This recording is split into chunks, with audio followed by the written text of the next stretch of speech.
আপনি জামাত ইসলামের বিরুদ্ধে অভিযোগ করেন যে 80 বছরের আগে তাদের কোনো অর্জন নেই। আপনার নজরে পড়ে না অর্জন? এদের এত হাসপাতাল, এত ব্যাংকিং ব্যবস্থা। বাংলাদেশ জামাত ইসলামী এই দেশে যা করেছে, 73টা দল এই দেশে, সবাই যদি এভাবে করতো এই দেশ সোনায় সোহাগা হয়ে যেত। আর ওর চোখেই পড়ে না যে এদের নাকি কোনো অবদানই নেই। গণতন্ত্র গণতন্ত্র এই ফতোয়া তোলে যে গণতন্ত্র হারাম, এই জন্য ওদেরকে আমি দেখতে পারি না।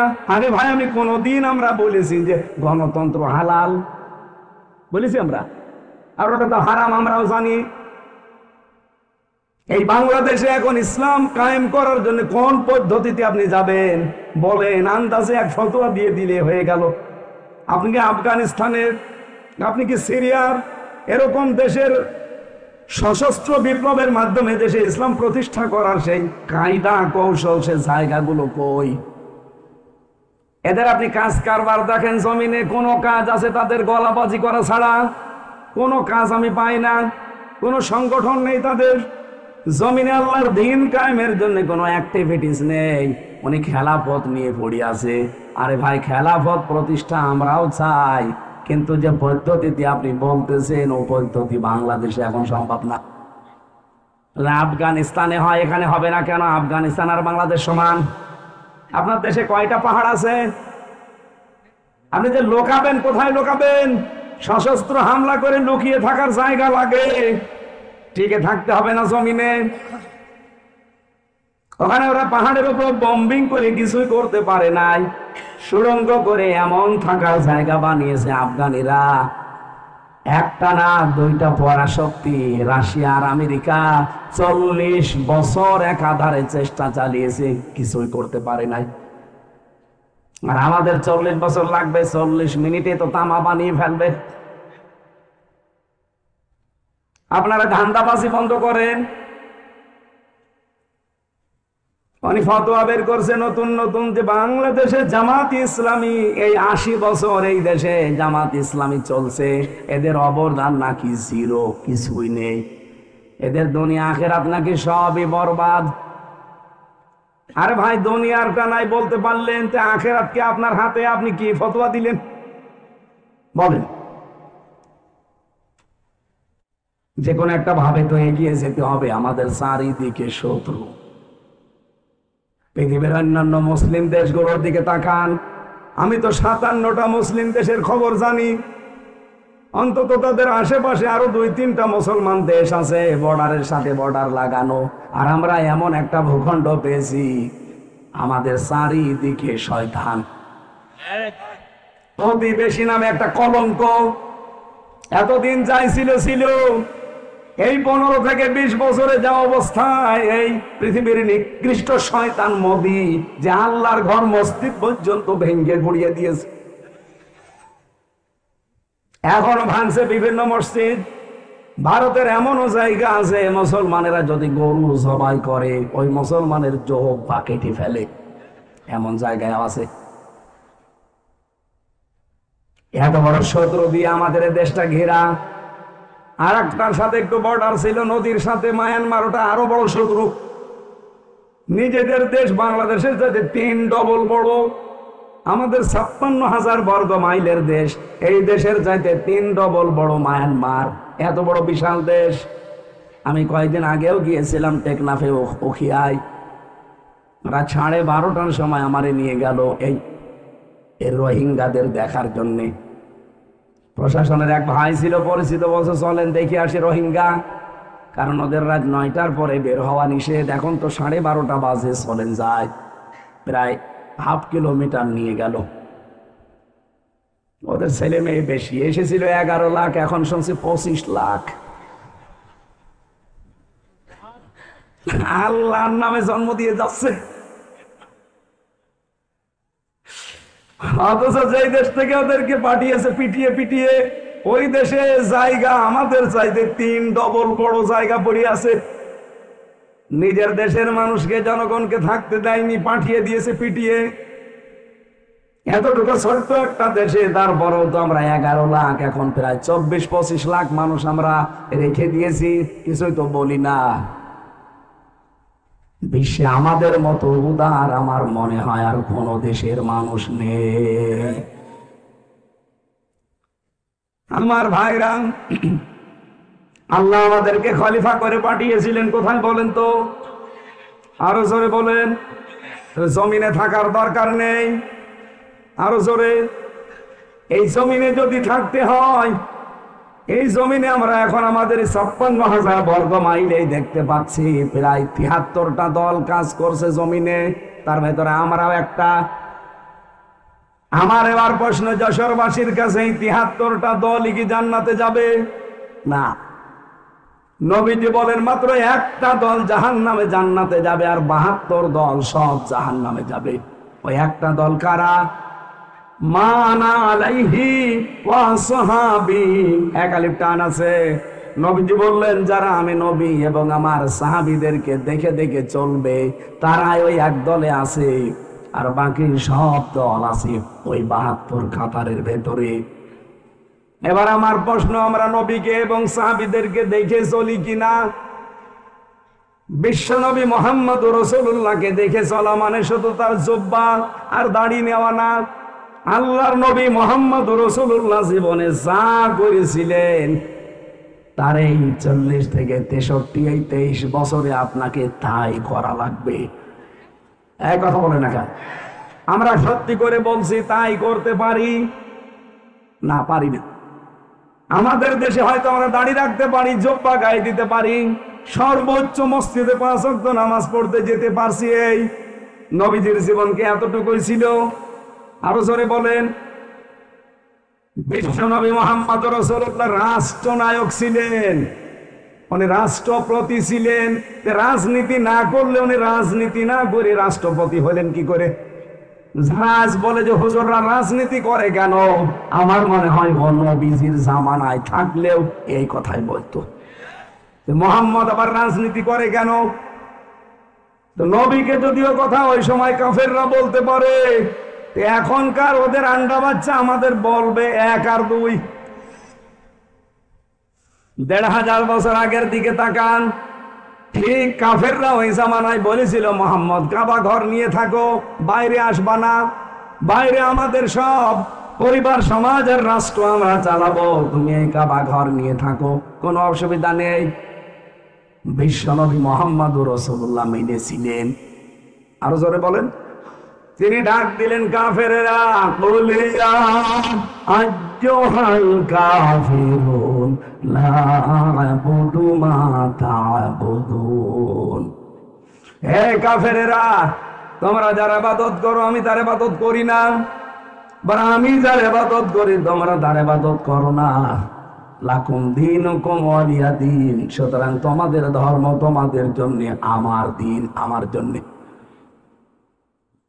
আমার ভাইরা, আমি আয়াত দিয়ে যেটা বোঝাতে চাই আপনাদের, যেহেতু একটা আয়াত পড়েছিলাম সূরা আরাফ 181, 82, 83, এতগুলো আয়াত আমি এমনিতেই পড়ি না, একটা আয়াতের তাফসীর করব আজকে।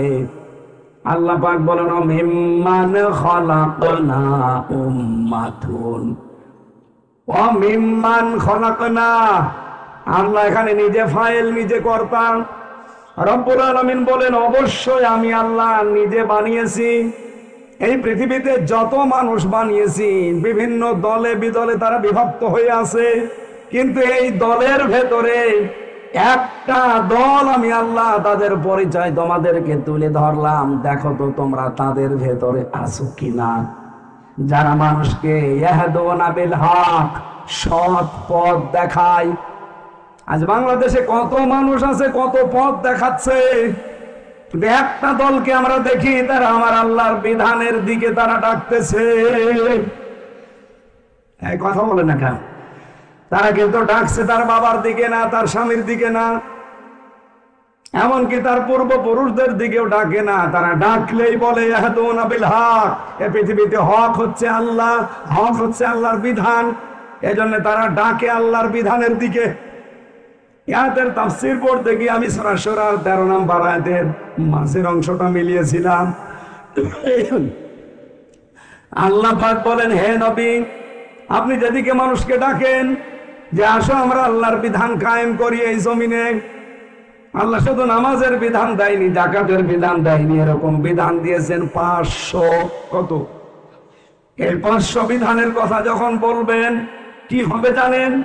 কাবুরা আলাল মুশরিকিনা মা তাদউহুম ইলাইহি। যখন মানুষকে বলবে আসো আল্লাহর বিধানের দিকে, আল্লাহর এই নিয়ম নীতিগুলো আমরা কায়েম করি, আপনি দেখবেন সবচেয়ে বেশি মন খারাপ করবে, রাগ করবে, অপছন্দ করবে এই কথাটা যারা মুশরিক। তারা কারা? বলেন বলেন। আমি নাম ধরেই বলছি, বাংলাদেশ জামাত ইসলামী। এরা কি আল্লাহর বিধান কায়েম করার কথা বলে না? বলে না? তাহলে এদের এই কথা শুনলে যারা বলে যে এটাও আমাদের মতো রাজনীতি, এরা কথা শুনলে বলে যে এটাও আমাদের মতো ধান্দাবাজি। আরে এরা নাকি আল্লাহর বিধান কায়েমের জন্য। আল্লাহ বলছেন এই কথা বললে রাগ করবে, মন খারাপ হবে, উল্টা পাল্টা ফতোয়া দেবে যারা মুশরিক তারা। তাহলে আপনি কি মুশরিক? এই বাংলাদেশে এখন তো মুশরিক কারা এটা প্রমাণ হয়ে যাচ্ছে। প্রশ্ন আসতে পারে, গো আমি তো শিরিক করি না, আমি তো মুশরিক না। আপনি টের পাচ্ছেন না? আপনি মুশরিক কিনা আপনি টের পাচ্ছেন না?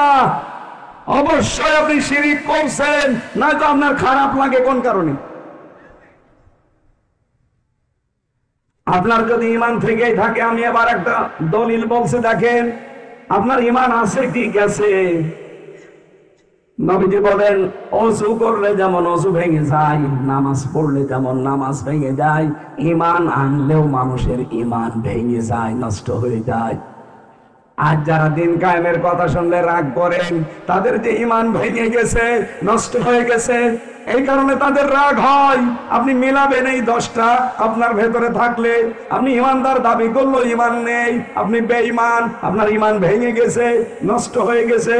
1 নম্বরে আল্লাহর ইবাদতে কাউকে শরীক করা। এখন ইবাদত কি? খালি নামাজ পড়া ইবাদত? রোজা রাখা ইবাদত? বলেন বলেন। আল্লাহ পাক এই পৃথিবীতে ইবাদত হিসাবে দিয়েছেন যাকাত। আপনি সেই যাকাতের বিধান মানেন না, নিয়ে এসেছেন ওর পাশাপাশি সুদ।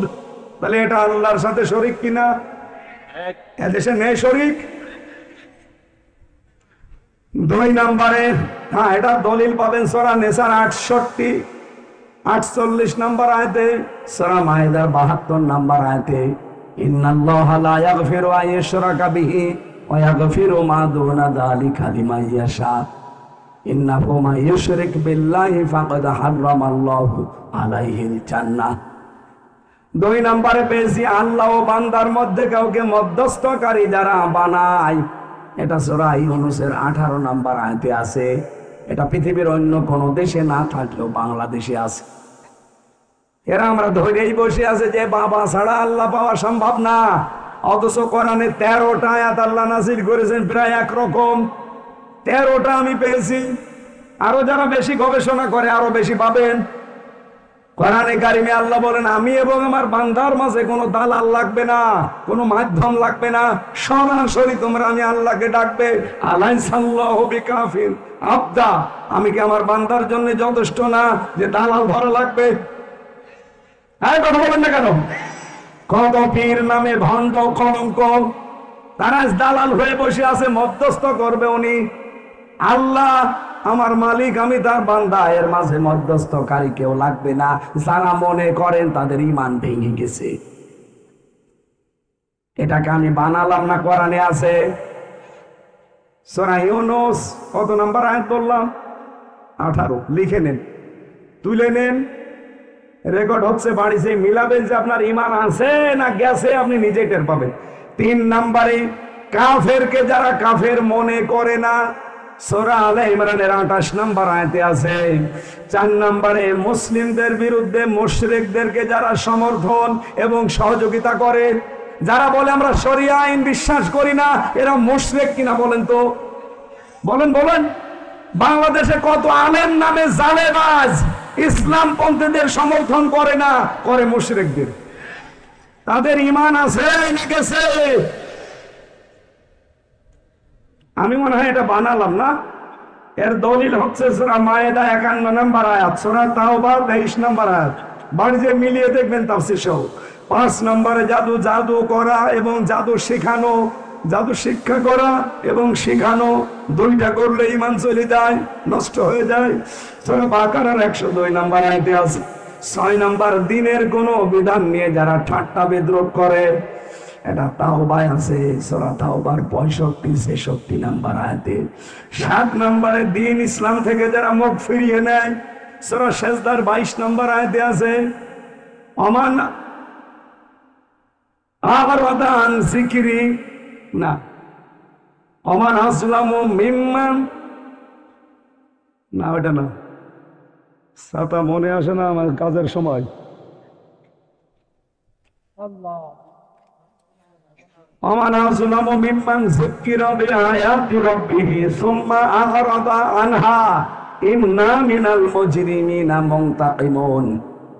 আল্লাহ বলেন, বড় জালেম দুনিয়ায় তো ওইটা, যাকে আল্লাহর আয়াত দিয়ে ওয়াজ করা হয়, আল্লাহর কোরআন দিয়ে বোঝানো হয়, আর সে মুখ ফিরিয়ে চলে যায় অন্যদিকে। এর মতো বড় জালেম আল্লাহর কাছে আর নেই। আর এটা বাংলাদেশে বেশি।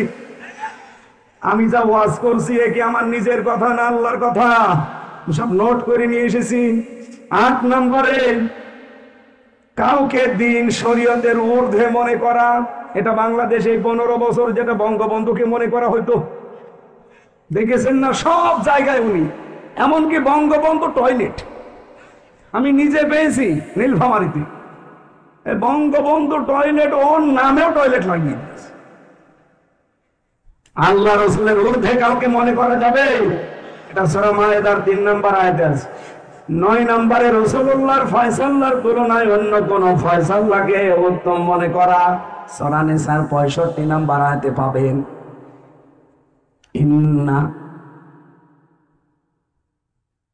বালা ফালা ওয়া রাব্বিকা, ফালা না, ফালা ওয়া রাব্বিকা লা ইউমিনুনা হাত্তা ইউহাক্কিমুকা ফীমা শাজারা বাইনাহুম সুম্মা লা ইয়াজিদু ফি আনফুসিহিম হারাজাম মিম্মা কাদাইতা ওয়া ইউসাল্লিমু তাসলিমা।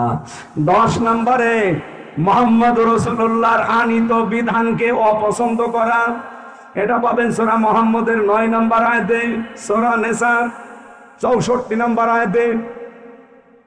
আল্লাহ পাক যে বিধান নবীজির মাধ্যমে আমাদেরকে দিয়েছেন, তার তুলনায় যদি অন্য কোন বিধানকে কারো ভালো লাগে, পছন্দ হয়, তার ঈমান আছে না গেছে?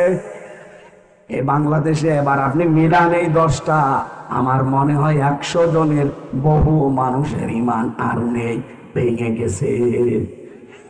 এখন যাদের ঈমান নেই তাদেরকে আমরা কি বলি? মুশরিক। বলেন বলেন।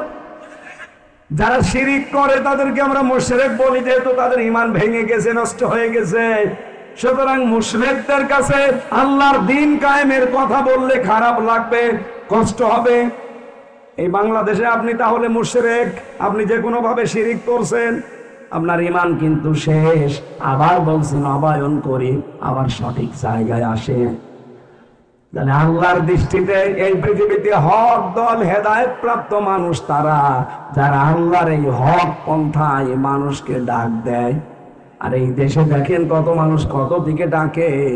আমরা গ্যারান্টি দিয়ে বলতে পারি, আমরা বাবার দিকে ডাকি না, আমরা মানুষের তৈরি করা আইনের দিকে ডাকি না, আমরা ডাকি কার? বিধানের দিকে।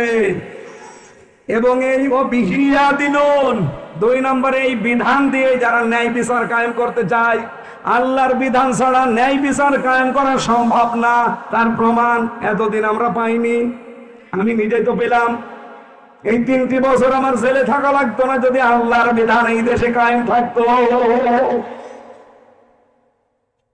কত লক্ষ লক্ষ মানুষ জেল খাটে, আমার মনে হয় শুধু আল্লাহর বিধান এই দেশে না থাকার কারণে। আমার সাথে একজন খাবার টেনে দিত জেলখানায়, উনি আজ 6 বছর জেলে আছে। জিজ্ঞাসা করলাম, ভাই কিসের মামলা? বলছে, আমার শত্রুতা করে ধর্ষণ মামলা দিয়েছে। অথচ লোকটা এরকম মুরব্বী মানুষ, একজনের সাথে রাগারাগি ছিল, সে পেরিয়ে ওঠে না, শেষ পর্যন্ত তার 6 বছরের একটা মেয়েকে এর নামে ধর্ষণ মামলায় লাগিয়ে 6 বছর জেলে রেখে দিয়েছে। এরকম হাজার হাজার মানুষ জেলে আছে, ও জানেই না যে ওর অপরাধ কি। এটা হইতো না যদি আল্লাহর বিধান থাকতো। এই কথা বলে না, কারণ আল্লাহর বিধান কায়েম হলে জেলে এতদিন থাকা লাগে না। ধরবে, সাক্ষ্য প্রমাণ হবে, সঙ্গে সঙ্গে ফায়সালা শেষ। আমাদের দেশে ধর্ষণ করে হাতে নাতে ধরা পড়ে, বলে ঠিক আছে বিচার হবে, বিচার করতে করতে 12 বছর। কথা বলেন না কেন? ইসলাম যদি কায়েম হয়, ধর্ষণ যদি হয়, ধরা পড়ার সঙ্গে সঙ্গে 3 ঘন্টার ভেতরে বিচার শেষ। খুব বেশি হলেও যদি ছুটির দিন হয়, জমার দিন পর্যন্ত টেনে নিয়ে যায়। সৌদি আরবে একটা মসজিদ আছে, গলা কাটা মসজিদ, ওর পাশে দেখলাম কোর্ট আদালত। আমার সাথে যারা ছিল, এই যে এক হাজী সাহেব ছিল, ওখানে দেখতে গিয়েছিলাম। গলা কাটা মসজিদ ওইটা, জেনা করলে তাদেরকে ওই জায়গায় কল্লা কেটে দেয়। সামনেই বিচারের ব্যবস্থা আছে, কোর্ট আদালত যেটা, ওখান থেকে রাস্তা পার হয়ে মসজিদ, ওখান থেকে রায় দিয়ে দেবে জমার দিন। ওখানে প্রধান বিচারপতি মক্কায় যিনি কাবা শরীফের ইমাম, তিনি উনি বলবে ঠিক আছে, সাক্ষ্য প্রমাণ শেষ, বিচারের রায় দিয়ে দিলাম, ওকে গর্দান কেটে দেন। এসে সবার সামনে জমান নামাজ পড়ে হাজার হাজার মানুষ বের হবে, সবার সামনে ওর কল্লা কেটে আলাদা করে দেবে। বাংলাদেশে আমার মনে হয় একটা যদি এই চৌগাছা কেন্দ্রীয় মসজিদে করা হয়, এদেশের কোনো মানুষ আর ধর্ষণের নাম মুখে আনবে না। এইটা আল্লাহর বিধান। এরকম 500 বিধান আছে আল্লাহর, এগুলো যদি কায়েম হয় তাহলে বিহি ইয়াদিলুন, ন্যায় বিচার কায়েম হবে। কে বলছেন এটা? ওনার কথায় কোনো মিথ্যার সংশয় আছে? লেশ মাত্র আছে? সুতরাং বিশ্বাস আসে না কোন কারণে? আমরা তো তার কথাগুলো আজ এই জমিনে প্রতিষ্ঠা করে ন্যায় বিচার কায়েম করতে চাই। 54 বছর তো দেখলেন উল্টাপাল্টা, কিছুই করতে পারেননি। এবার এটা একটু দেখা যায় না?